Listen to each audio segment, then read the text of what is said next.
Hey guys, my name is Sam Poindexter. I'm a licensed real estate agent in the central North Carolina area. In my last video, I talked about the first step of buying a home, which is acquiring financing. And if you haven't watched that video already, I highly recommend you go watch that before you watch this one. And in this video, we're going to go over the next step, which is actually seeing homes and making offers.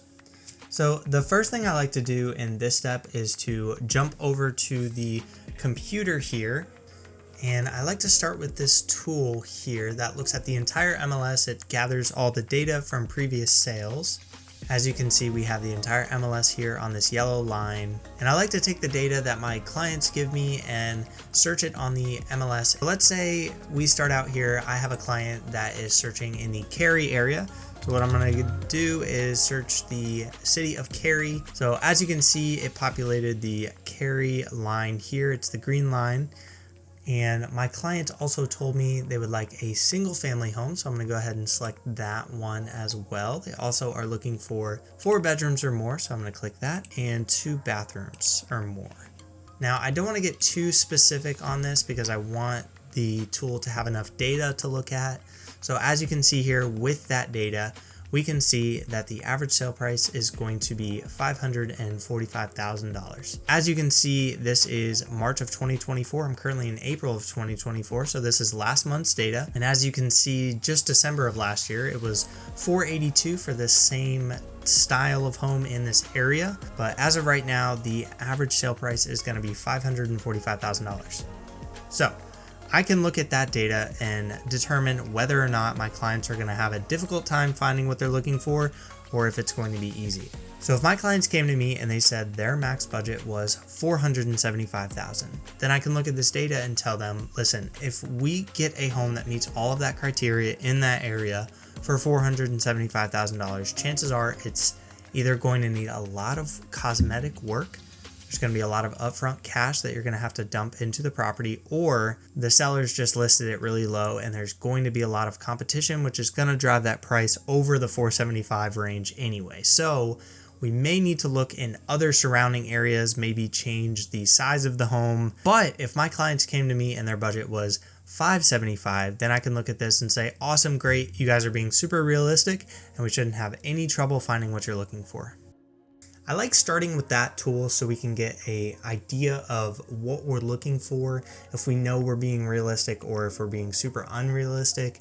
If we're being super unrealistic, then we know we need to change some things. That way we can get more homes to populate on our searches.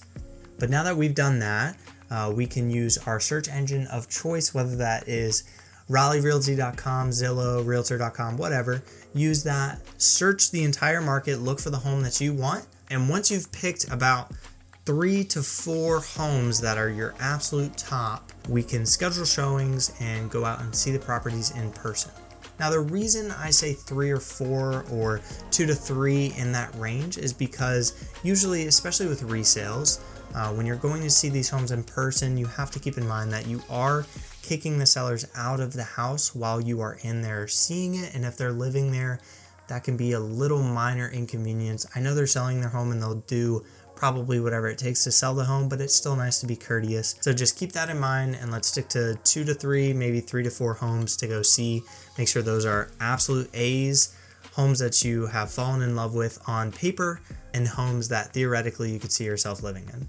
All right, so now we come to the offer. Now, the first thing to know about the offer is basically everything on the offer is negotiable. Everything in real estate is negotiable, really. But if we start with one of the more important things other than the purchase price is the deposits that you have to put on the home.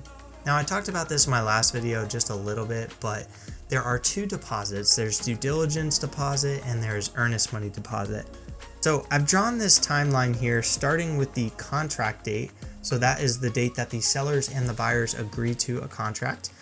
And I have 1 to 3 weeks here. That is going to be your inspection period. Again, everything's negotiable, so this could be longer, could be shorter. This is when you're going to get your home inspections done, septic inspection, pest inspection, radon, everything that you want to get done in this period. That's when you're going to do it. That period is also called the due diligence period, inspection period, same thing, due diligence period.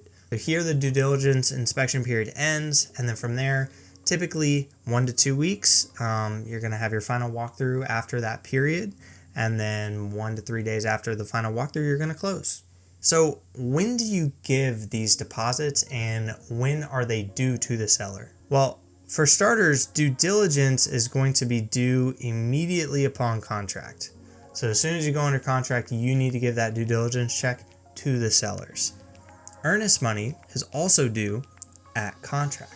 That is going to be given to the attorneys to hold on to until the due diligence period is over. So essentially, the earnest money is going to be due to the sellers once the inspection period is over. Meaning, if you were to back out of the contract once you get the inspection report back and you don't like what you see, you'll get your earnest money back. Now, the due diligence money is actually going to be owed entirely at contract. So that means at contract, you are giving that money non-refundable to the sellers to have no matter what happens. Now, these deposits are very important because they can factor in a lot into what makes your offer competitive, especially if you're in a multiple offer scenario. If you're not in a multiple offer scenario, you can kind of use these to your benefit. Also, you can go low on maybe the upfront money, the due diligence money, and go higher on the earnest money, showing that you have a lot of interest in the home, but you don't want to risk too much up front. But of course, if you have multiple offers and you're in love with the home, and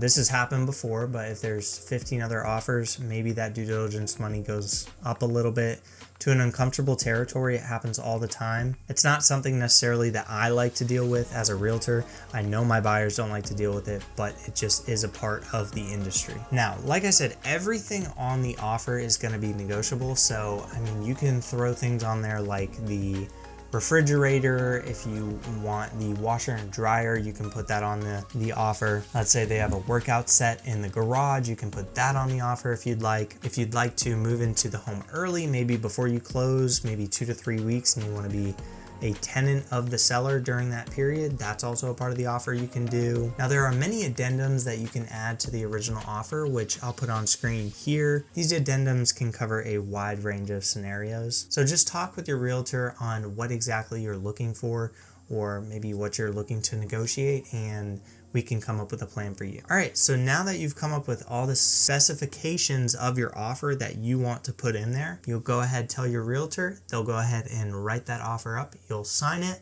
send it over to the sellers. They'll review it, and if they like what they see, then they will accept it by signing it and sending it back. As soon as that offer is signed and sent back, you are officially under contract. Now that you are under contract, your realtor will meet with you, collect those 2 checks like we talked about, and deliver the due diligence to the seller and deliver the earnest money to your closing attorney. Now, congratulations on going under contract, but the work is not done. There's so many things that happen after you go under contract, and I'll be sure to touch on that in my next video, where I'll break down everything that happens after you go under contract until you actually close on the home. There's a lot of things that come up during that period that people don't actually think about, so make sure you check out that video. But for now, that's all there is to it when seeing homes and making offers. So thanks for watching, and I'll see you in the next one.